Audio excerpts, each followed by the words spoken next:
on your shareholders' revenue, you should eliminate your customer service. Can we bring the customer service back on this planet, We please? need to. I had a lecture about that regarding the future of the web and stuff, and this is what I said is that now I already curse. I can continue cursing on the Yeah. show. I was those robots, my friend. They are the most annoying shit ever. Now you hear it today. I'm the guy that lectured to Red Hat. You want to question me, my friend? I will debate you the digital whatever you want. I was in Tim Berners-Lee's project, The Future of the Web, for 1 year. So I'm telling you this.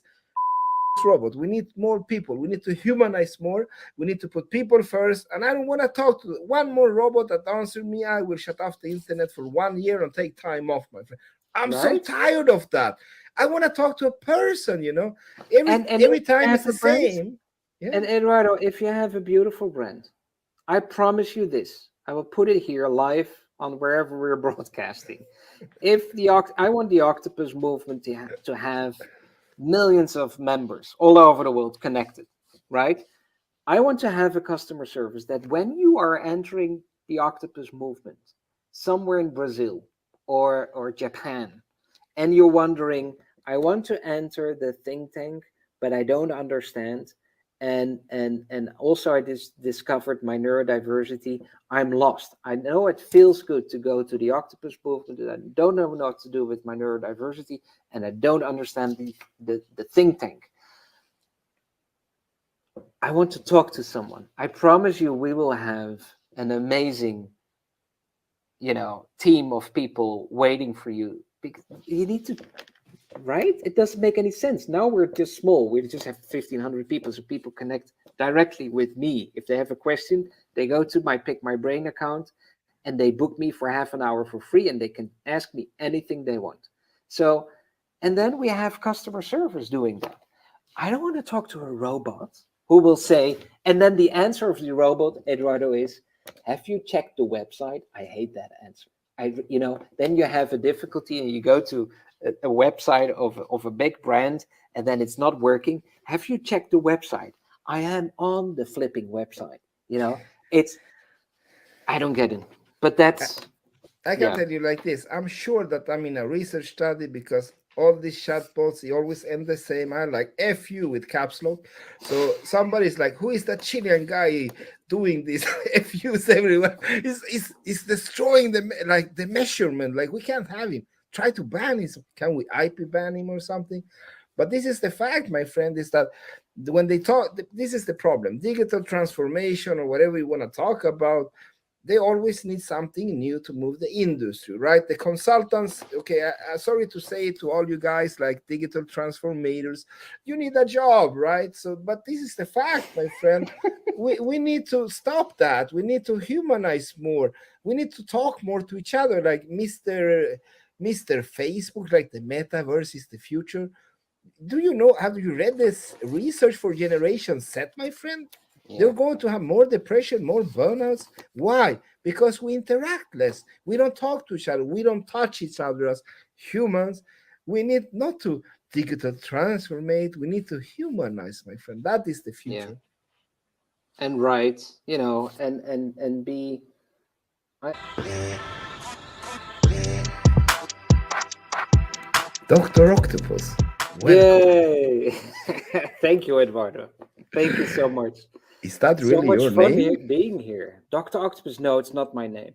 And it's an author in South Africa, Howard Drakes. You need to meet him one day. He started calling me Dr. Octopus. So he lives in South Africa. He did a seminar on writing for the Octopus movement and for the people that are in my global art project, Project 398.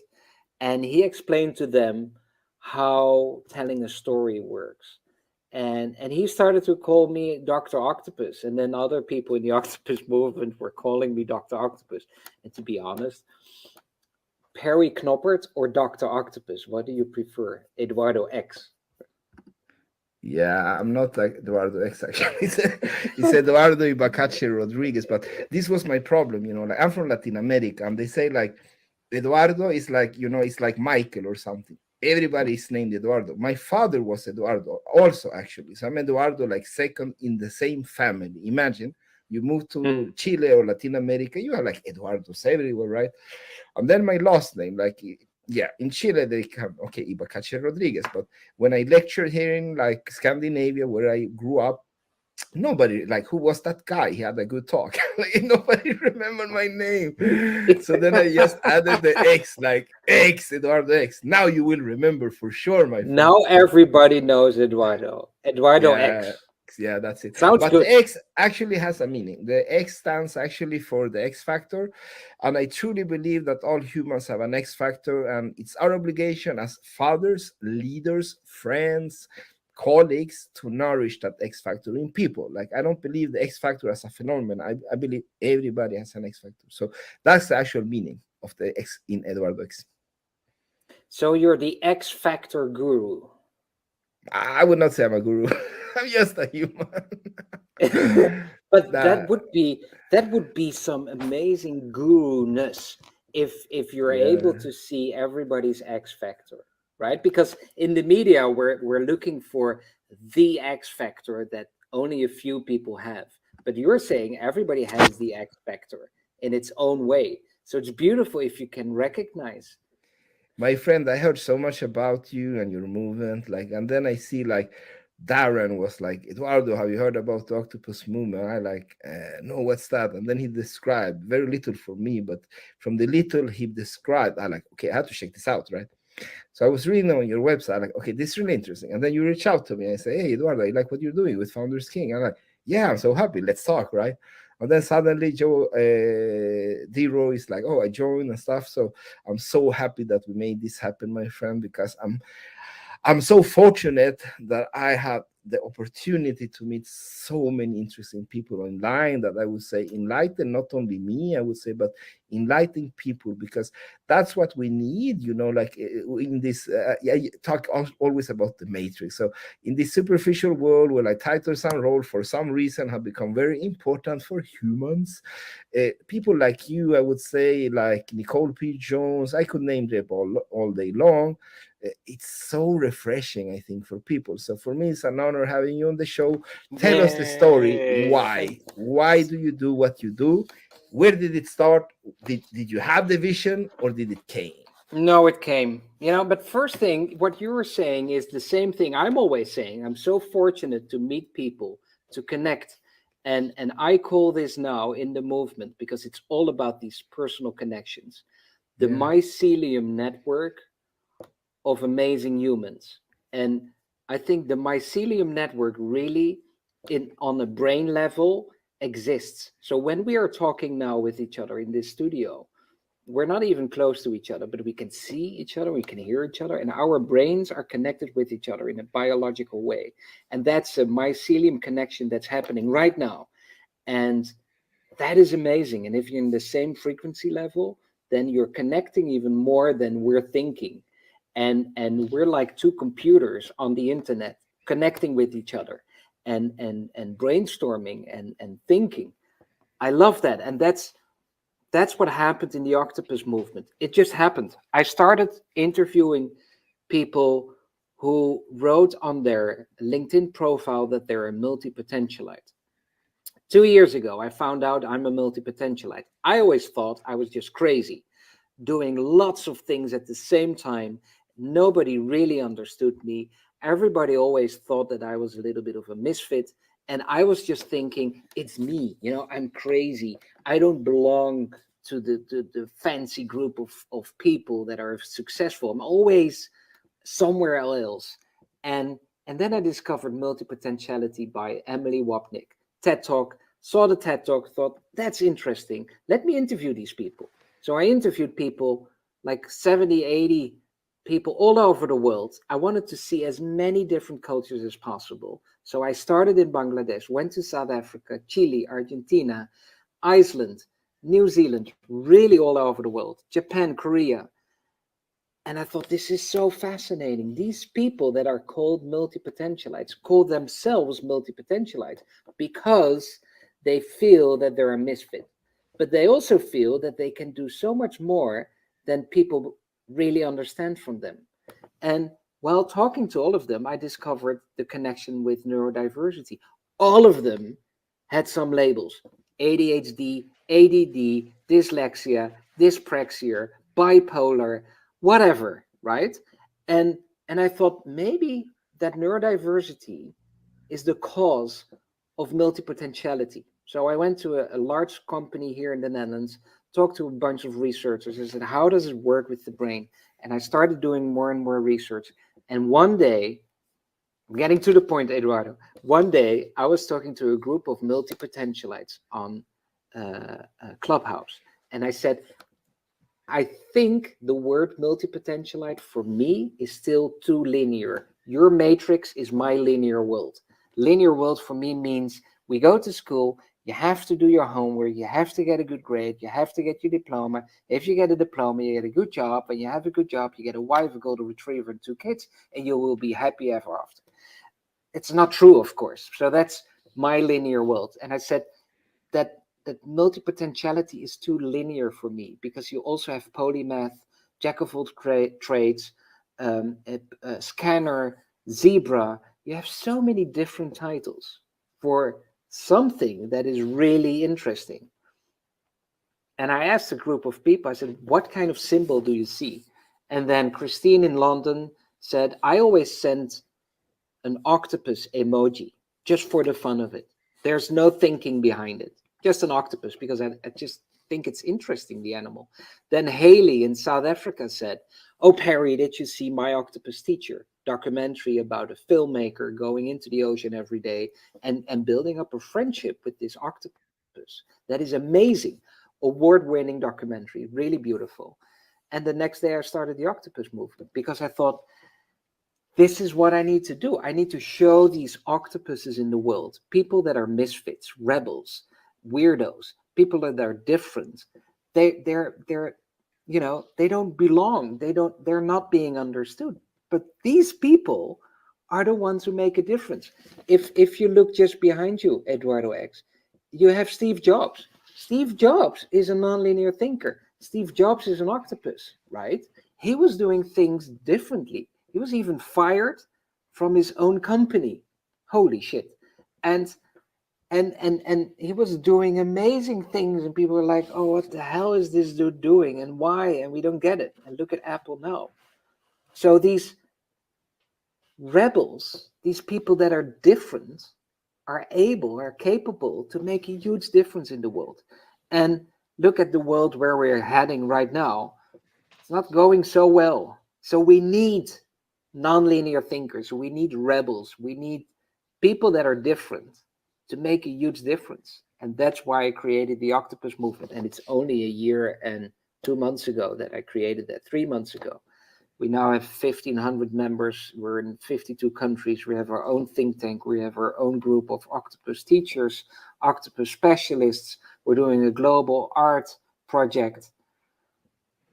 Why? Because it's easy. You have all these amazing people connecting with each other, working together. So it's one big explosion of possibilities, ideas, out of the box thinking.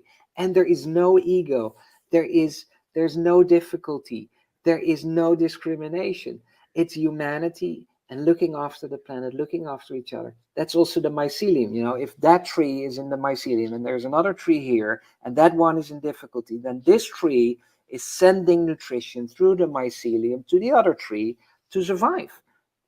That's what we're doing as well. If I have someone in Korea who needs help, he gets help from the rest of our amazing group of people with so much capacity, so much brain power. And then we help each other. And then I will start talking, because otherwise I will keep talking your entire program, Eduardo. So I didn't do anything, basically. It just happened. Yeah, the the matrix moves in mysterious way, I would say. I would say. Once you break out of it, once you break out.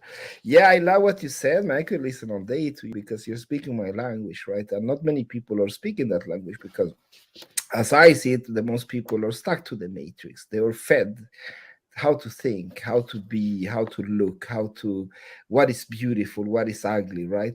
So that is the I, I thing. was Like, I was on the yeah, wrong side. What yeah. happened with you, Eduardo, that you were able to see that? When was it in your life that you were thinking, shit, I need to do something different here. I don't want to be in that normal life. I want to do something else. When was that for you? I think when my mother started to cry, because I think I was like 5 years old, and this older man said like, your son is really weird, maybe something is wrong with him, because his creativity and his fantasies, or what he talks about, like, I think he's like maybe damaged.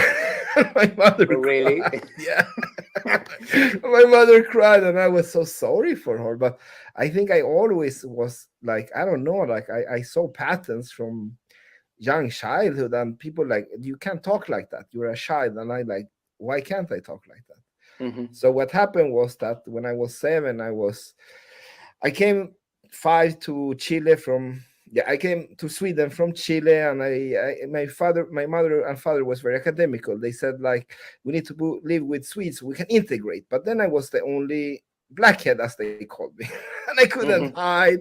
So I got it really hard. But what I did is that I hide in the library, and from 7 years old to 12, I read. I read like, I'm not kidding now, like constantly. My mother was like, she forbid me to read. She thought I was going She mad. did. Yeah. Yeah, she thought I was going mad, because in the night I couldn't stop reading. So I was like, I only slept 4 or 5 hours, and still today I only sleep 4 or 5 hours. I can't sleep. I don't know why. Maybe I'm Wow. damaged. I have no clue. But I read and read so But much. Eduardo, did you Yeah. ever get tested as a child? Did your parents say, "Okay, we need to get this No, child my tested"? mother Or refused, because she always said after she cried, she said sorry. This was the thing, right? She said sorry. She said, my son, she said, you're going to become something special one day. And she Mhm. was the only one that believed that. And I didn't believe that myself for many years. I thought I was like doomed to be an outcast all my life. So I thought for all my life, until my mother died when I was 22, Mhm. I thought that my life was like doomed. So I was like walking totally different path. I can tell you, I was like, yeah, I learned how to fight back around 13, 14, and then I broke in my nose more than 10 times. How did I, that happen?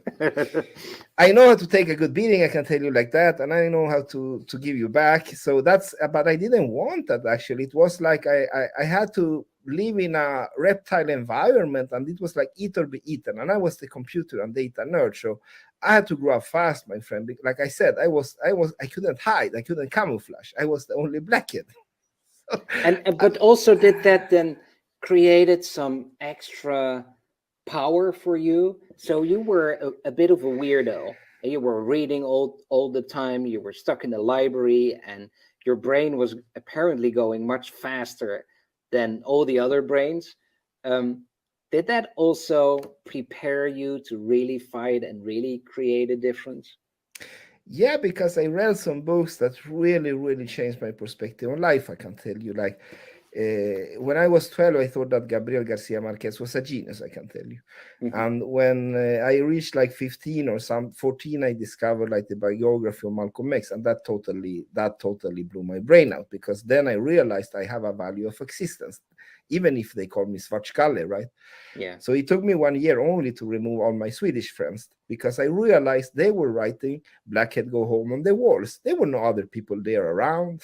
It must have been them, right? Yeah. So then I said, like, screw you, Then I took to the streets, and I was, we weren't a gang, I can tell you. We defended each other. That's how it was. We were really tough people. Like now I was the opposite. Now I was the T-Rex you don't mess with, but I didn't hurt people. I was like, I ate carrots, while others, the people that had attacked me, they preyed on meat, right? But when Yeah. I became that strong guy that, okay, I know how to beat you up, I didn't do that. I just want, please let me be alone. Like, don't mess with me, please. So I had to forcefully become in this environment to survive. But once my mother died, then I lost all fear, and I have nothing left to lose. So then and she left me this message, right? She was depressed for 7 years until she decided she didn't want to suffer anymore. So she took her life. Actually, that was what happened. Wow. Yeah, and Was that affected what's me a lot. do you think you have this from your mother? Was your mother also very fast in her thinking and Yeah, yeah, different? yeah. And My mother, they said that she were over intelligent. People that knew her, like they went to yeah, her for like advices, you could say. So she had this. This is the thing that annoys me now after going through this journey of burnouts and everything. Is that I say now I said it, I even cursed because the fact is, my friend, it's academical research done where they have this spectrum where they take like, okay, now let's throw this red ball and see what happened. They're like, oh, they go to the right. Let's call them the right red balls, right? That is the bullshit that annoys me. And then they say this is even the worst part. They say, oh, look, this red ball also bounced to the left. Okay, now we have a HHD bipolar ball. This is the fact, my friend. The fact is that this label were set by some academical people, grouping people with the same type of condition. Now, this is what annoys me is that the medical industry, they take advantage of this. So they make like, they put you on 10 pills. That is what they did to me when I like, after my first burnout, I was around, yeah, like 30 something in my early 30s. I went to like the doctor, right? And they gave me all these labels. I can name you like I have all the labels you can imagine given to me. Each doctor went, they got me a new label. I was like, what the yeah, fuck is this, right? And for each doctor, they gave me a new medicine. Now I was on 10 drugs, one to sleep, one to wake up, one to think, one to not think because I was thinking too much, right? So hmm that was the thing that I did. I did it's all this amazing. research. Yeah. Yeah, And this is what I discovered, my friend. This is what I discovered. I discovered that these so-called conditional labels are more common in certain groups than others. Now, between researcher, you have the highest case of autism, actually. hmm And that is what it gives you. Now, if you analyze why is that, and then if you stop looking at the bad side of whatever you're looking at, you look, okay, is there some advantage here maybe? And that yeah, is what the science or what the industry is not talking about is the positive. The positive for them is super focused, my friend. They could look at an ant for 10 hours, like, did it move? No. I can do that. I go crazy after 10 seconds, right? I will kill that. Bipolar people loved in in Hollywood, loved in Silicon Valley because this is the thing, their receptors are more open than others. They yeah, can see stuff we can't, yeah. or any other can. Or let's say I belong to that group also, so I can see that. So people that have this in this spectrum, now I will not even say more labels here. I will like those But or in this Eduardo, kind of spectrums, they I see need to stuff. say something about these labels, about Yeah. neurodiversity. My opinion is two things. I do like labels when it's only for yourself. So if I've met so many people that discovered at a very late period in their times when they're 50 or 60 that they have, for instance, ADHD. And then all of a sudden, everything comes together and thinking, oh, that's why it was so difficult for me to focus and whatnot. I'm not stupid. So it's not all wrong with the labels. It's only what the matrix, the linear world, does with the labels. There it goes wrong because you get labeled because of your label. But if you can keep your label to yourself and you can learn how your own brain works and you can understand and adjust. I've interviewed Katie John. She has bipolar, and it took her for a very long time to figure it all out. She's now without medication. She has multiple amazing jobs. And because she understands her brain so well and she understands how people respond to her brain, she's able to have an amazing life without medicine. Because with medicine, you recognize that, you're not yourself anymore. You're controlled. So you're back in the matrix or back in the normal curve or back in the linear world because you're on drugs. And it's difficult to be yourself. It's very so. I understand what you're saying. I'm against labels. I'm always saying, ho. I get what you're saying, but I also like labels for people to understand themselves better. To be Yeah, honest. Yeah, but that's a problem per se, I can tell you, because if you let's first answer the first question about drugs. I would say it's not medicine, my friend, because medicine makes you better. Like you can't take lithium and become better, my friend. No, It just no, I put a agree. lip on your cap. You Yeah, can't take HHG medicine to become better. You will never become better, my friend. So that no. is my point, is that don't use the label, because what you have is a condition. Now, if you look further within HGHD people that has it, and then you start to do a deep study of all the group called the HHD, now you will discover, oh my God, now we can add new labels. This is the fact, my friend. The fact is that no, everybody is unique. So what you need, this is what I'm telling everybody now. I had all the labels you can imagine. I tried all the drugs. Now I haven't used any of that for a long time, I can tell you. And this is Hmm. what I discovered, my friend. Everybody has a blueprint. And the sooner you find your blueprint, the easier Yeah, it is. And yeah, I say like this, the label is a good start. Now, as soon as you realize, okay, I'm not the only one, and there are actually some things that work for others, maybe I will try those. As soon as you've done that, you the label, because now you understand I'm unique. Okay, these are the things I need to work on, but now I need to find my blueprint. What works for you will not work for the other man, my friend. That is the yeah. fact. And I I agree. interviewed, I can tell you, a lot of people with conditions, and the people that came to this conclusion, they tried everything like me, and they said the same thing. The blueprint is unique, my friend. So the label can guide you to try stuff that worked for others, and you can get this kind of understanding. Okay, I'm not alone, right? I don't need to cry alone. But as soon as that kind of enlightenment comes, my friend, the label is the most dangerous things to have, because it's used by other leaders to oppress you. Oh, we Oh, I can't have a agree. president that has bipolar or HHD. Oh, we I know. can't have a CEO. I agree because I went to court in the Netherlands because my daughter was being kicked out of the schooling system she was at Yeah. because she has dyslexia. It's only dyslexia, so she only has difficulty in reading and writing. You know, and they were and at the other school I lived in Brussels before the Netherlands, and at that international school she was top of her class. She was doing her IB program. No worries. She goes to a different school and it all of a sudden is a problem. I even had to go to court for that. So I hear you. You know, they use that label. By the way, I used this book to discover my blueprint. And it's, do you know Barbara Sher? No. Barbara Sher, oh, such a lovely lady. She wrote this book, Refuse to Choose. So for people that are multi-potentialites, they want to do lots of different things, you know, and because sometimes they're not happy, so they create new things constantly just to feel good. And then she is writing about the fact that you should be doing that. Create new things. Don't finish them.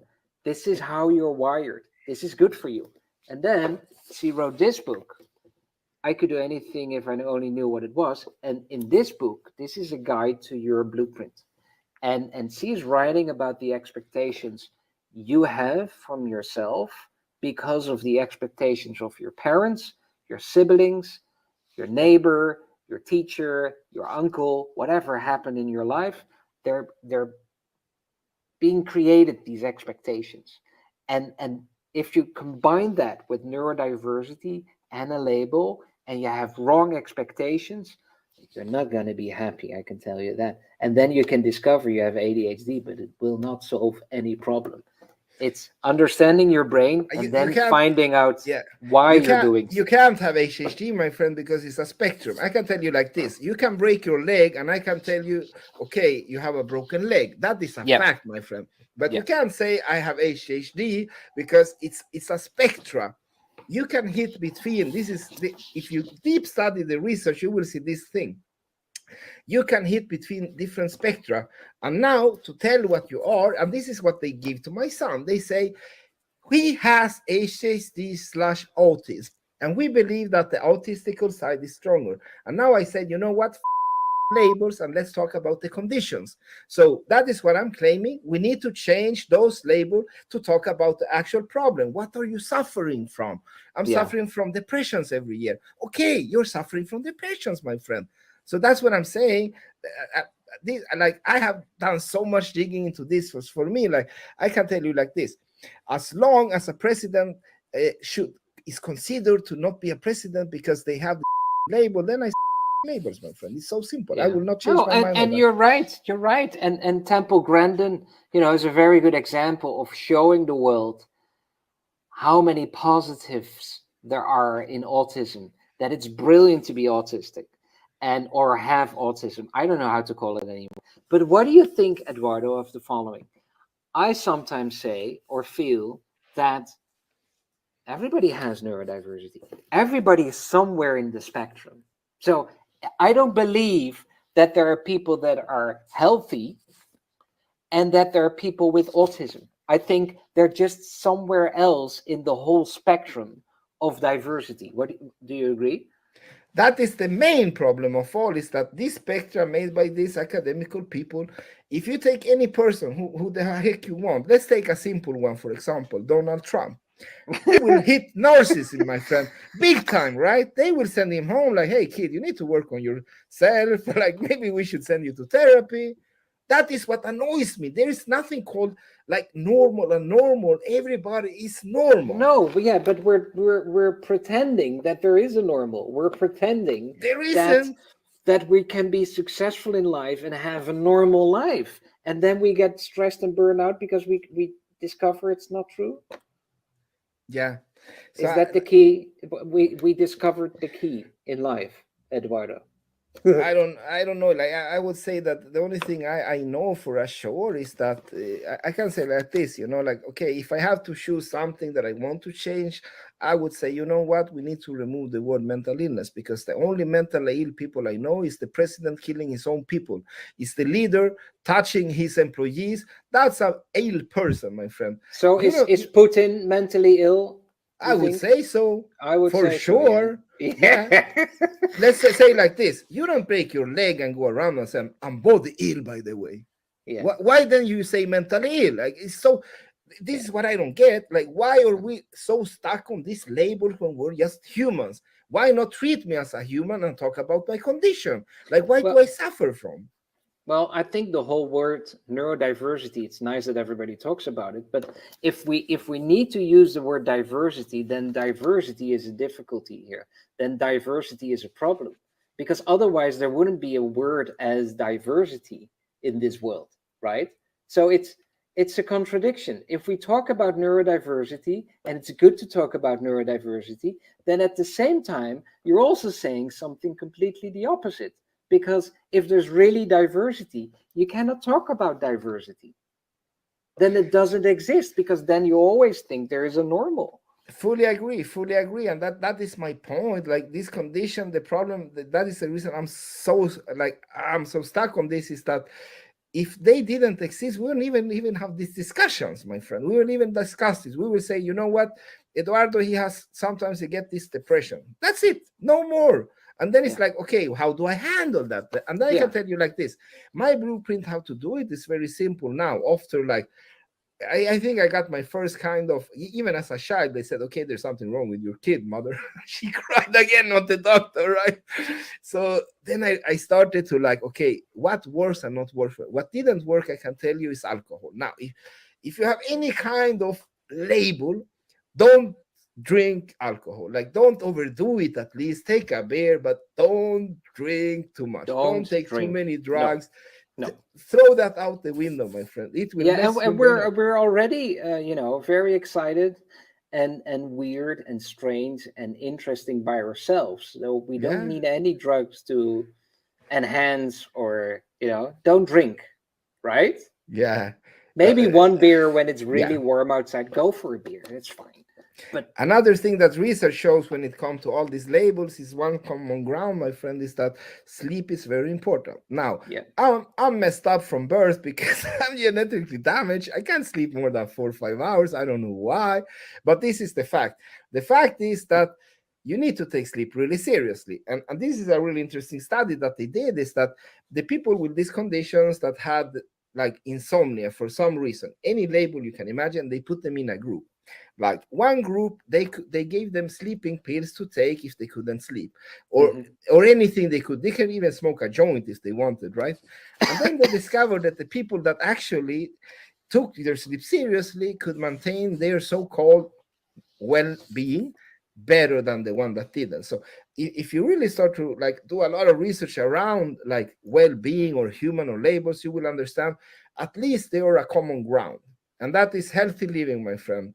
Sleep hygiene, Sleep. and Yeah. and find your blueprint. And the only blueprint I can tell you that worked for me was remove the toxic people around my life and don't work with stupid stuff that doesn't make me happy. Yeah. That worked for me. Yeah. That's the key to your success? That's my blueprint. And do you prepare people, and do you say to them when you start working with new people, say, it can happen that I come into a depression and I'm not available for a week or whatever. Don't worry. It's nothing I need that. Do you say these kind of things to people? Yeah, I tell them these things that I tell them like how I work very open. I say, in Mars, probably I will not be so social anymore.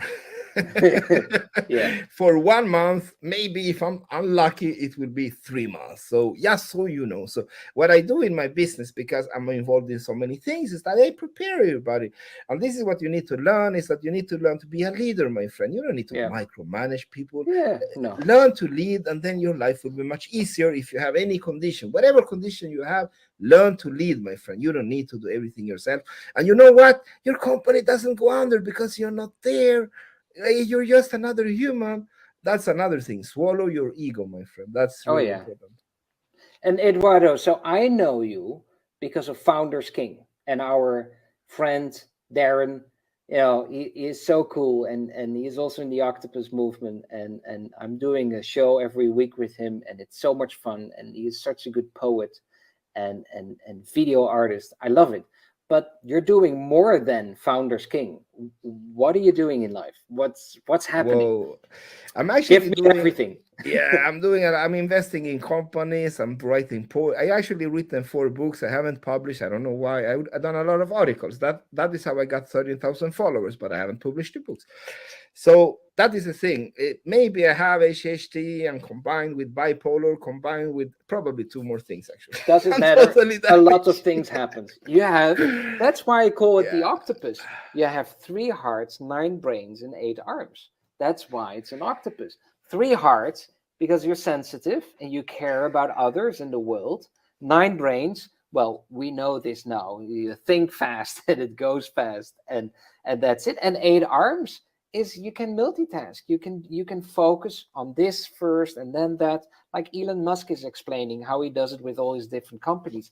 Very simple. This hour it's Tesla, and the next hour it's SpaceX, and you jump from one focus into the other focus. I get that. You get that. You're an octopus. So Don't fucking multitask, I can tell you. Don't do no, it. no, That's no, no, the no, most no, no, stupid no. thing you can do. Yeah, yeah. Don't do that.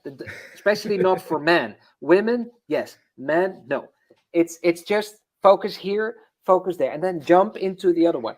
But that's already difficult for quite a few people. Yeah, I have only one goal, I can tell you, with whatever I do, even if it's business or like poetry. What But I but want, wait. I want to understand. Poetry. You're investing in companies. You created just Founders King. What else is there? Entrepreneur Capital is my big flagship. Yeah, that's It's the like big. a business angel network with Joe Foster, founder of Rebook, is the biggest name, and then we have everything in between. That I want to create a new thing between VC and angel money, because between that there's a big sea and many companies go under. So I want to create an island in the middle that has a hybrid. It has a leg on each. It's a plan I've been working on for 10 years that I finally realized. Everything I do, I say like this: I'm a chess player. I'm playing chess in my head all the time. Whatever I do, I'm playing chess, and I'm creating a board, and I don't execute until I have all the moves I want and all the escapes I need. Because, like I said, I could burn out tomorrow. Then I Mhm. need to exit, right? Yeah. So then you need everything in place. Yeah. Yeah. Life is like, yeah, I hear you. Yeah. But it has only one goal, my friend. I want to humanize leadership, and when I say that, I totally mean that. I don't want anything more than that. You tell me, okay, Eduardo, you need to choose. start from zero tomorrow and we will fulfill your grant, I will take that, because it's very simple. Why the heck do we need to be bullied at this age? Why do we need toxic leaders, micromanagers, my friend? I suffered hell all my childhood because of stupidness of people's hate. That's Yeah. my only thing I want in life. I want the bullies to be gone. And that Yeah. is why my businesses are invited only. I don't want any shark, any wolf of Wall Street. Like, get away from here. You don't belong in my yard, my friend. This is a yard of lovers, of positivity, of respect. Yeah, Cool. that's how it is. I love that. I love that. Right? I love what you do. I think like you and me, Darren, and so many people are waking up from this matrix or whatever we call it, or you say like linear thinking, right? And I think it's important that we unite. The worst thing I know is when I meet people and they say, "Oh, you're also business angel. We're competing." I'm like, "What the fuck are you talking about? Like, I don't Oh compete no, with I anybody." agree with you. So I'm very open. Everything is possible. And if someone comes to me and I'm thinking, that's interesting. Like I'm working together with Pick My Brain. I love Pick My Brain. It's a platform, it's like an Airbnb for your brain. So every time I meet someone and says, "Oh, Dr. Octopus, we need to talk," I give them the link of my Pick My Brain profile and they can book me like Calendly, but it's a little bit more than that. You can also book me paid, book me for free. There are reviews. It's just wonderful.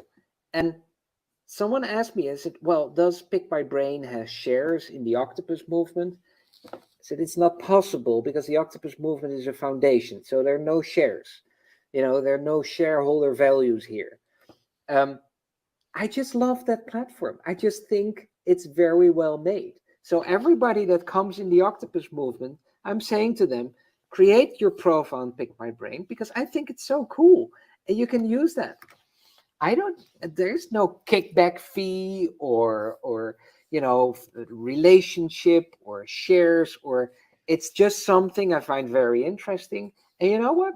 We're helping each other out now. It's wonderful. It's like how life should be rather than lawyers and paperwork and then we have to set up this partnership agreement and then in the end nothing happened and only the lawyers made some money. And no. That's the ambition with entrepreneur capital, actually, is that it will become a foundation so it can live forever. And the founder's king, I'm not sure yet because I looked at what you were doing and then about NTS and stuff like that. So I don't know. I would like to try something like some collective thing that could. I don't know what to try there. So I'm still searching for something. I would like to try something totally different, actually. Oh, and you will Uh, find it. That's my nonlinear thinking that I believe.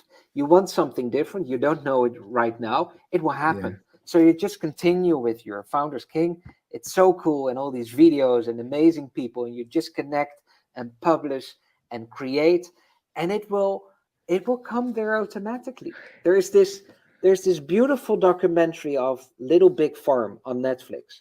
And it's a couple that wanted to create a farm and do it in a complete environmental balanced way. So no artificial shit at that farm and no irrigation, nothing, just nature. Let nature take its course. Eduardo, for me, that documentary is a huge example You need to that send I me that things, man. I will send you. We do like this. Let's trade research because you have so many things I want to know more about, and I will send you some cool stuff that the reports I found. And I really would love to join your think tank, my friend. I yes, just would love yes, that. please. You And know I what we would do? love you to join Founders King and do some really cool articles with Yeah, us. we can do that. And can I share about the think tank because I'm so proud of that. Yeah, I think please, please. Should I I show think it's something so on cool. video or article or something? It's Can I tell you how it started with the Yeah, yeah, think yeah. tank? I think it's so funny. It's Jeff Bezos from Amazon. He was going in his flying dick into orbit with his brother, right? So he built this rocket, horrible rocket, anyway, and then people were saying, "Oh, he should have spent his 100 million in solving global issues or fighting hunger or whatever." And they were angry at him. And I thought, but that's his money. He created Amazon.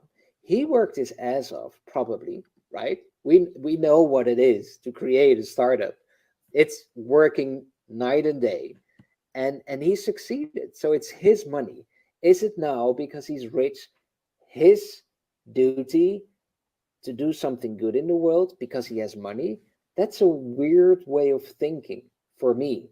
And that's how I started the Octopus think tank, because I said, we don't need 100 million to change the world. What we need are people like you and others connecting with each other, brainstorming outside of the box, create new innovative ideas to solve issues. Then we're going to open source publish that for free so everyone can download or take the book, the white paper of solutions in homelessness, in climate change, in sleep difficulty, in mental health, in all these big topics about hunger. And then we will publish that. And it's not going to be rocket science what we're going to publish. It's just new ideas and combining things. And then the octopus movement is not going to make the big difference. It's the people on the planet. So then someone, for example, in the Amazon, who has an idea about stopping of destroying the forest, and then reads the white paper and sees, this is exactly what I was always thinking about. And then something happens in his thinking. This is exactly what I was thinking about. And now I see that a global foundation is writing what I'm thinking about. So that gives me permission for myself to act on it, to do something. And that's what I want to achieve. And we don't need 100 million for that. We just need to grow our mycelium network of amazing brains and brainstorm together and open source publish our white papers. That's all. And it doesn't cost anything, I love that. I could listen all right? day to that. Yeah, that's another thing that I always bash is this thing called philanthropy. Now, if you're listening to the show and you're a philanthropist, like I'm a humanist, I try not to offend people. If you don't rush me, then I will not only offend you, I will beat you up. But this is the fact, my friend, is that you don't wait all your life to start to care for other people. Do Like, it now. imagine if everybody needs to get rich, like, oh, now I can care for somebody else. You know how many people died before that? You know how many that this is I just get angry at thinking of it. You need to act today. And a really intelligent man said something like, if you don't stand for anything, you will fall for everything, my friend. So, Yeah. and that's You another don't thing want with, that. You don't yeah, and want that that. you have this assumption in business. They say, Eduardo, politics and business don't mix. We need to stay neutral. Like, are you kidding me? Are you like trying to get me angry? Or are you really telling me that you would sell, like, I don't know, supply electricity to a new, like, gas, like, concentration camp in Ukraine? Or Mhm. are you like stupid? Like, don't you have any moral? Don't you have any spine in your body? That's one of the biggest kind of the thing. The same with Wolf of Wall Street. Like, he's a bandit. He's like, He he, is. he's not a hero. He takes No. money from old ladies to buy a boat. I would slap that money if I met him on the street and he How took the money linear. from my grandmother. I can tell you for sure. If you're listening, Mr. Wolf, I respect that you change your way. But anybody liking Mr. Wolf, if you do that to my grandmother, I'm promising you, I would slap you if I see you, without hesitation, my friend. You don't Yeah. take money from old people to buy yourself a yacht, or you like crazy? Yeah. How linear. So we have a saying in my family now, because it's a family affair, this octopus movement. My kids are finding octopuses everywhere. It's funny. I get these things, like, people send this to me. I get these presents. I get all these octopuses. I even got this one from Canada. And I have them all over the place. And I have small ones and big ones. People are sending me octopuses. It's so funny. It's so in my family, and we have octopus stickers. We put them everywhere, and it's hilarious. We always say, "Oh, how linear." If you have to make money out of others and that's your only focus, it's money. It's a bit sad, isn't it? And I always say, and we are always saying in my family, oh, how linear. So that's why it's a foundation, the octopus movement. I do need money because so we can do more things. But you can be in the octopus movement. It's all for free. If you want to help out, join the think tank. It's for free.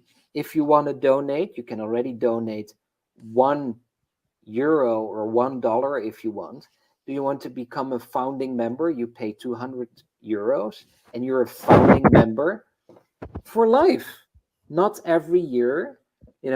It's one time €200 and you're a founding member for life, and you're in my brainstorm sessions every month, and I turn the things around. So you help me with €200, and then you're back in my group every month, and then we brainstorm together how we can help you. How cool is that? And then the big bucks, the people that really have a lot of money, they can become an investor, and that's €5,000 plus, and they can donate their investment into the octopus movement, and they can help us, and they can help grow. And now we have a new investor who donated a nice sum of money. So we're creating a blockchain with the DAO.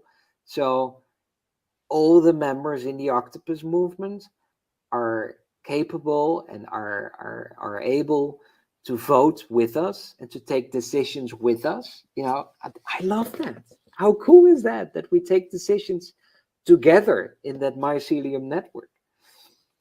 Amazing, right? So Yeah, I think like you have from every people I met, I would say like from a kind of, I would say like taking organizations maybe to a next level. I think like you have gone further than most of the people I talked to. Like I said, even like some years ago, that movement was the only way to build a company in the future, like create a movement. I said, like, I want movements. I want people to be like part of something, right? But I think you have like combined the new with what was happening, and you did it in such a beautiful orchestrated way. Now the chess player is talking. So I would say I take my hat off. I take my hat off to the play you made, my friend. It's a beautiful play to watch. I and I didn't really do like it. anything. I just connected these amazing brains together Yeah. that are different. And I've always, when I see people like in my life, so something happened in my life 2 years ago.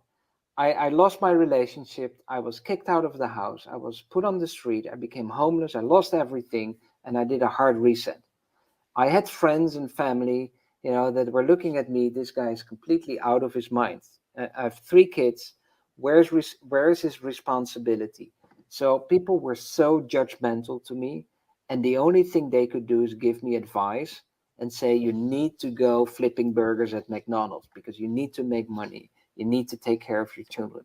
And I said, something else is happening. Give me a little bit of time. I need to do something else. I don't want to be just flipping burgers so I can take care of my kids. I need to do something more than just taking care of my 3 kids. And you know, and then it happens. So it's just connecting these amazing people that I run into, like you and others, and Darren, who is now sending us these octopuses, and yeah, it's you guys are so interesting. You have so many brilliant ideas, and you don't fit well in the matrix. You don't fit well in the linear system, and we need to create the awareness that you guys make a difference, that you guys can solve the climate issue we have in the world. And we have a huge issue. There is no I in we. I would say we will solve the problem.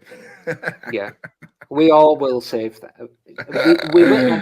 And Together. and a year, and I'm doing everything by myself just on my laptop. You just showed I, the website. I made that on Wix. If now people will say to me, I need 100,000 to start up my company, I will say, like many other investors, I think, you know, just start, just do it. You know, I Yeah, keep saying, just do it. I did everything with zero. I got some help from a few friends. Someone is paying for my phone. Someone is paying for my food. Of course, I got some help, but really creating something amazing, do it yourself. Just do it. And if it costs too much money, find another way to do it anyway. Then go to YouTube and see how you can create a video. Go to YouTube and see how you can develop your own logo. You don't need an advertising agency for that. And this is what's going wrong with a lot of people. It's the unwritten rules in life. They think if I start a business, I need a designer for my logo. I need a video editor. I need this. I need that. And they think they don't have to do it themselves because the unwritten rules say that you need to use these specialists to get it done. You have to do it yourself. You need to be in control and you need to keep the money in your pocket and then show how it works. And then nobody else can tell you otherwise later on. That's if what you're I an- believe. if you're an entrepreneur listening, hearing what this wonderful man just said, listen and digest.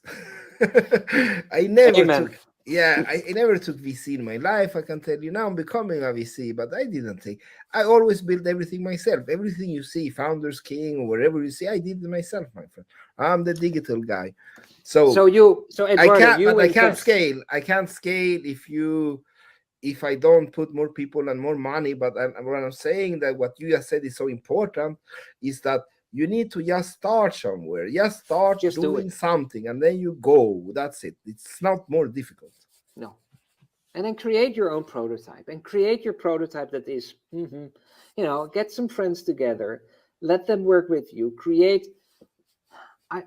Yeah. And you need to really offer something. And when I'm here on stage anyway, can I say something that annoys the freaking hell out of me? Can we change that in the world? It's customer service. Can we change the customer service in the world?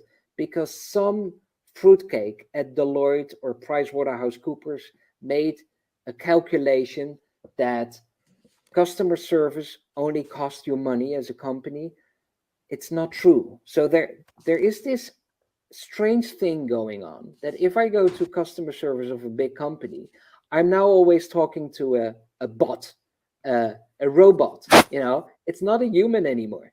And then I ask them a question and I get these artificial intelligence answers back. It's not a human anymore. And then I want to send an email or call them, even better, because I have a question, and I can't anymore.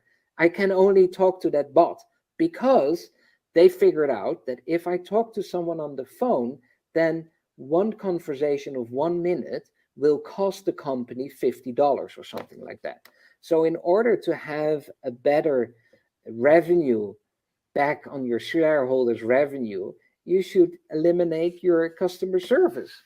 Can we bring the customer service back on this planet, We please? need to. I had a lecture about that regarding the future of the web and stuff. And this is what I said, is that now I already curse. I can continue cursing on the Yeah. show. I was those robots, my friend. They are the most annoying shit ever. Now you hear it today. I'm the guy that lectured to Red Hat. You want to question me, my friend? I will debate you the digital, whatever you want. I was in Tim Berners-Lee's project, The Future of the Web, for 1 year. So I'm telling you this.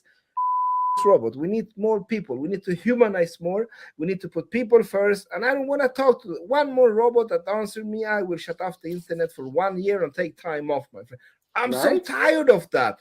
I want to talk to a person, Every And if every you time it's have the a brand, same. Yeah. and Eduardo, if you have a beautiful brand, I promise you this. I will put it here live on wherever we're broadcasting.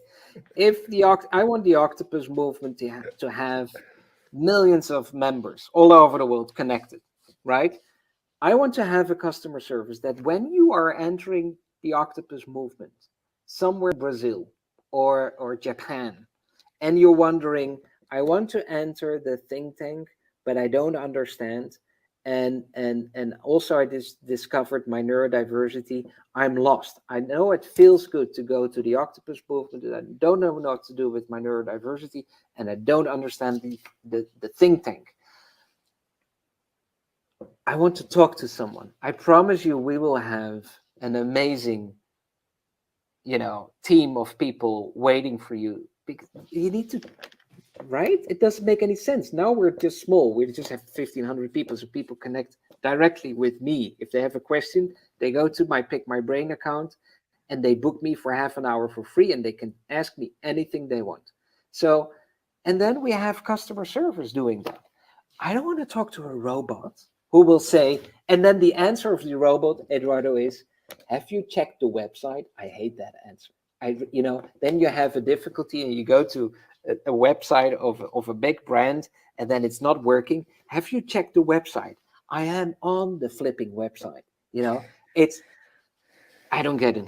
But that's, I can yeah. tell you like this. I'm sure that I'm in a research study because all these chatbots, they always end the same. I like F you with caps lock. So somebody's like, who is that Chilean guy doing this F U's everywhere? He's destroying the measurement. Like we can't have him. Try to ban him. Can we IP ban him or something? But this is the fact, my friend, is that when they talk, this is the problem. Digital transformation or whatever you want to talk about, they always need something new to move the industry, right? The consultants, okay, sorry to say it to all you guys like digital transformators, you need a job, right? So, but this is the fact, my friend. We need to stop that. We need to humanize more. We need to talk more to each other, like Mr. Facebook, like the metaverse is the future. Do you know, have you read this research for Generation Z, my friend? They're Yeah. going to have more depression, more burnouts. Why? Because we interact less. We don't talk to each other. We don't touch each other as humans. We need not to digital transformate. We need to humanize, my friend. That is the Yeah. future. And write, and be, I, back on paper, right? Write things. And I just created my new business cards. I think it's so funny. I was thinking about my business cards and I said to someone, it needs to be non-linear. I don't know what to do yet. I don't want to have a business card just with my name, phone number, email, boring. So I created this. It's a white card with the octopus movement, and as a copyright, it is an octopus because there is no copyright. It's just an octopus. And I love that. on the back it's blanco.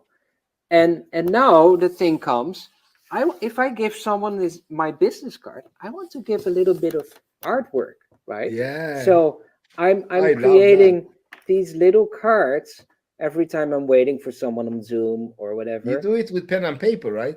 I'm doing it with pen and I'm drawing on them, and I'm creating one of a kind little cards I that if love that. That is so amazing. I wish I could draw like you, my friend.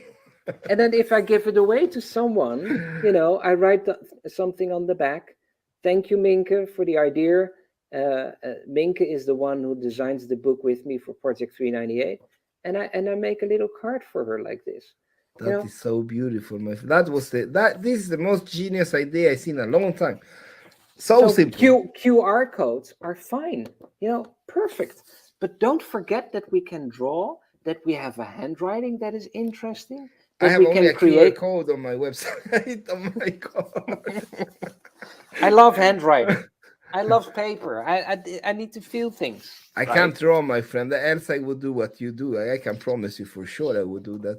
I would do some cute rabbits to people, some heart, some hugs. I'm going to make you a nice card and I will send it to you. Yeah, please do Yeah, it. then you have the one of a kind of Dr. Octopus. Yeah. I will see if I can become better at drawing stuff. Then I will do the same as you do. That is so beautiful. But Because then you can choose what you want to give, right? Do I want to right? give the mail? Do I want to, I don't know, But Skype? Eduardo, everybody can do this. Just little circles. Yeah, but I can't even do a circle. That is so messed up. This is the fact, my friend. When I do this thing like lectures and then I write on the table and then now I will explain my hieroglyphs, right? I can't read that. Oh, look, Oh, zero showed up here. oh, I need to show you something. Can I show you something? Yeah. So my son has dyspraxia. So he has neurodiversity with dyspraxia. That means his handwriting is fucked up. His handwriting is so horrible. He can't even write. He can't even read his own handwriting, which is very difficult when you're 14 and you're doing your math exam. It's really a challenge. So one day he came home and he was, one of his teachers was complaining to him, well, you have to improve your handwriting. And he said, Dad, my handwriting is not good. And I said, your handwriting is a piece of art. So you have the whole matrix, the linear world, the normal, the standards that are all writing the same way. And you write in a different way. How cool is that? I wish I had the same handwriting as you, dude. And he looked at me, serious? I said, yeah, this is fantastic. And I said, let's get some cards and you have to write down a few things for me. And then I said, please write down fuck you. And he did, and I framed it, and it's at my desk, and and I want a picture of that at least. That's like made for Eduardo to buy. I want that one. It's what you said in the beginning. With neurodiversity, we have some very cool superpowers, and that others don't. And why don't we focus on that? I would say like this to all the label people out there. Like it's not that I'm so black and white. I'm not saying that, but let's say like this. What we really should do is change the perspective of the label, not see it only as a negative. So that is what my whole point. Then when I say like, oh, F and all that, I'm just taking it to the extreme. So you wake up, my friend. But what I'm saying here is that we have to stop looking at it as a negative. And I can tell you like this, it's fascist to say that a president, we can't have a president with HDHD. That is like, come on, we're intelligent people. What are we actually doing now? So it's okay to have a president who rapes, who steals money, who goes to war. That's all fine. But when you have ADHD or bipolar, then it's a no-go. The funniest condition I have, I was born with the first two ones was really funny. I was born with a speech and spelling disorder on top of that, I can tell you. So I couldn't speak properly until I was like 8 or something. And I still can't write properly. I never done the same signature. And this causing me problems. When I go to renew my passport, can you do the signature? I was like, oh my God, not again, no, please, not again. God, not again. Hey guy, this is you. Like, is this not even the same? Like, I can't even read my own hieroglyphs. And I'm sorry, I have a condition, Yeah, that's funny. You have to laugh at it also because it's not so bad, my friend. I will tell you what is bad. Bad is so. Like what is bad in life? What is bad in life? What is horrible? People killing each other. That's horrible. What do you think what is horrible in life, Eduardo? What do you find really horrible in life?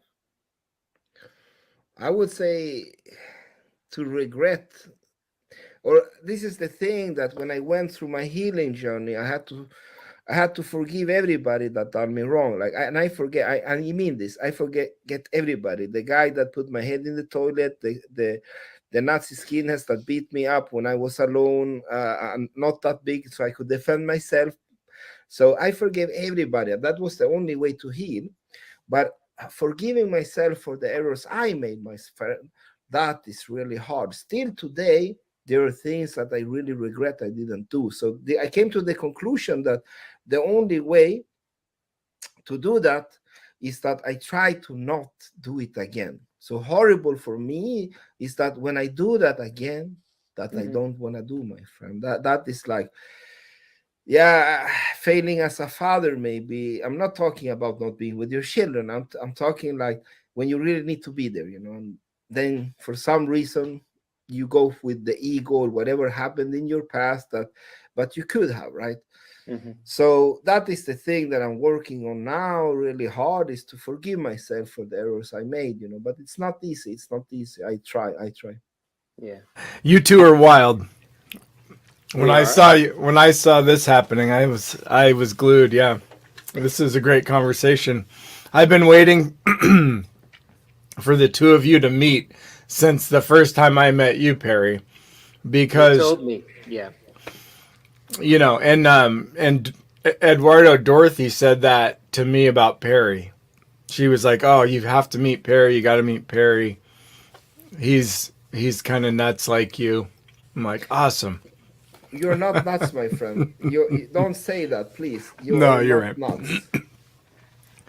I mean, maybe Maybe a little bit. neurodiverse. Maybe a little bit, right? It's good to be Nuts nuts. enough. Nuts is good. Nuts enough to have fun and be creative. Exactly. I would say that you're normal enough to have fun, my friend, and be creative. You're not if you're the opposite of you, I would tell you. Like, what would that be? Oh, Oh, I'm let's so let's intelligent that I can't have fun and enjoy life. I mean, I spent my life like that until a couple years ago, honestly. So, yeah, just lame. That's all. So what would we describe as being nuts? So that's we don't consider nuts being crazy, right? So what is nuts to us? Is nuts when you are really stuck in the matrix? Are you nuts then? No, Or you're blind and you're just fooled, I would say. I would say Yeah. nuts is when you intentionally do the things that maybe you should not do, like you said yourself, as a president I have the power to choose. I have like armed forces, right? When I send my soldiers that are the relatives of the protesters to shoot them, now then you're fucking nuts, I can tell you.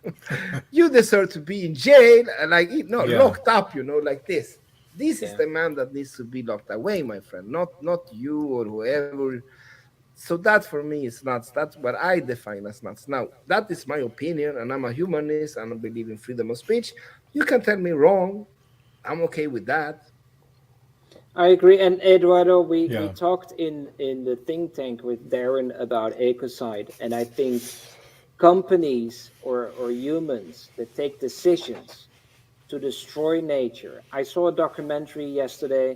It wasn't a good documentary, but it was about IKEA, and it was about the pressed wood they use for their furniture, and they boast about that it's eco-friendly.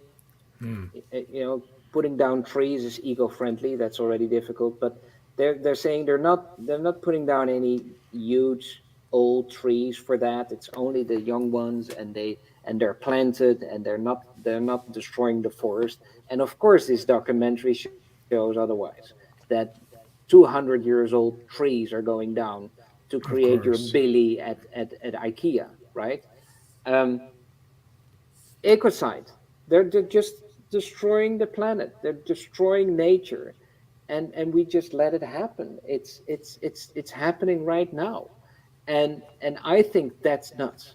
I think it's nuts if you are aware that your company is doing that, and you're allowing your company to do that just for the sake of the money, because you want to have more clients, better shareholder value, bigger boat, more mistresses. How do you say that? More beautiful houses. That's weird. I Yeah, I, I don't get that. I could not agree more, and as I see that, when I say I want to humanize leadership, that's what talking about. And what I'm talking about is that I still don't understand why the heck they read at MBA. Like, don't they have any course in psychology to understand human? Like, what the heck are you reading? Like, come on. You don't have to be like rocket scientist to understand that you should maybe not molest your colleagues because you're the leader, or be a micromanager. So I'm usually the guy that sees, they say, like, I say the king is naked, and everybody's like, yeah. And I like, why the heck didn't you say anything? Why do I have to do it all the time, right? So this is what annoys me the most, is that I'm not like everybody in this video group now. We're not saying anything revolutionary, in a sense that we're just saying how it is. And then Yeah. everybody agrees. They like, oh, these pesticides is really bad. Yeah. Like, what the heck? Do something about it then. Don't buy the furniture. So don't you have any morals being in the board of directors accepting Yeah, that? Yeah. yeah. Like, Nobody who stands are up. you? Guys, we Yeah. should do something different here. Maybe. Yeah, but they want to sell more and more and more regardless. Listen, I need to share something with you. It is now 11:37 in my country, and Eduardo needs 4 or 5 hours of sleep. This guy, this old fart, is turning 47 next month. I need my hours of sleep, and tomorrow morning at 7, my alarm goes up. So at some point, I need to go because I need to wind down for 10 minutes, walk the dog, and then go to sleep because I need my hours. I had a brain infection 8 years ago. So I was also with the 4 or 5 hours of sleep. Enough, fine. And then I had a severe brain infection, and then everything changed. So I need 8 hours at least. So now I'm 7 hours. That's okay. But if I'm getting less than 7 hours, I get massive headaches and I'm not productive tomorrow. And I don't want that. I need to be there Yeah. for everything that I'm doing.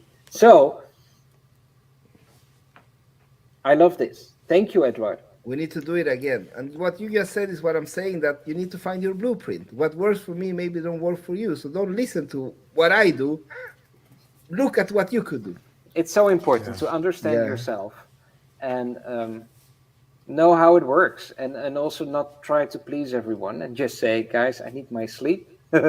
It's time for me to go. This old man needs to go to bed. Thank you so much for joining us. It's a pleasure having you here. I hope we can do some work together, like cross the barriers. We have the first episode, digital kind of magazine coming out the 13th of June, and I would love to have like the Dr. Octopus as one of like the big articles, right? So we touch base. Go and do what you need to do. I will stay with Darren here and do something. I don't know what yet, but we always figure something out. So I would say pleasure somebody else. Yeah, I love to pleasure Darren actually.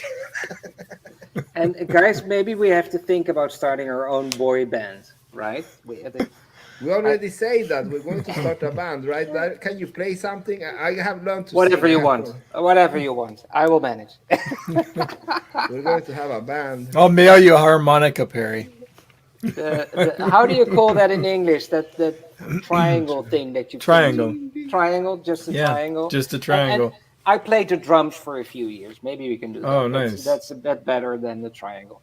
EduardoX, thank you so much for listening to me, talking with me, so I can also ask you a lot of questions. I really enjoyed it.